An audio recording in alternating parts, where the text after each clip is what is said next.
अस्सलाम वालेकुम दोस्तों, तव्हांखे ॾींदा हलूं धमाकेदार नेक्स्ट एपिसोड तकरार सोप सीरियल जी पूरी अपडेट। जी हाँ, नेक्स्ट एपिसोड में गुलण धोखो कंदो छा वाकई ऐं दरिया खान वारा जेको गिरफ़्तार थी वेंदा ऐं भावल उन्हनि खे क़ैद करे छॾींदो, या मूसा सां धोखो कंदो गुलण नवाब खान जे चवण ते, या वरी पूरी रिपोर्ट ॾींदो।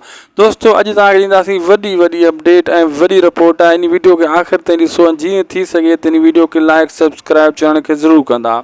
दोस्तों मां ॿुधाईंदो हलां, पहिरीं ॻाल्हि त पोइ किस्त में राति वारी मूं ॿुधायो त मूसा कंहिं न कंहिं तरीक़े इहा ख़बर जांच कंदो त गुलण जे ज़रिए या कंहिंजे ज़रिए त छोकिरी किथे आहे सिंधु। ऐं इहो राति वारी एपिसोड मूं तव्हांखे ॿुधायो। ईअं ई थियो, मूसा गुलण खां पुछो छो त अहिड़ा कमु गुलण ई कंदो आहे।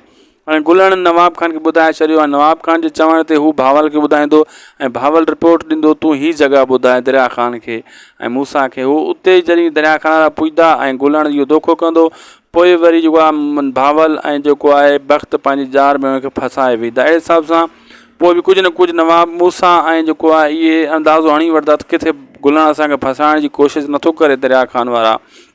पोइ जेको आहे दोस्तों, इहो अगरि चकर खेॾिया त पोइ अॻे नेक्स्ट एपिसोड में इहे सीन तव्हांखे अॻे हफ़्ते में ॾिसण वटां मिलंदा। ऐं अहिड़े हिसाब सां नवाब खान पूरी गेम खेॾे रहियो आहे ऐं बख़्त ऐं भावल अहिड़े हिसाब सां भावल जे हथां दरिया खान जो सिर खणणु चाहे थो। लेकिन जेसीं ताईं मूसा आहे त इहो नथो थी सघे, मूसा इहो नाकाम कराए छॾींदो। वीडियो दोस्तों पुॻो पुॼाणी ते उदासी TV यूट्यूब चैनल खे ज़रूरु सब्सक्राइब कंदा, पेज खे बि फॉलो लाइक कंदा।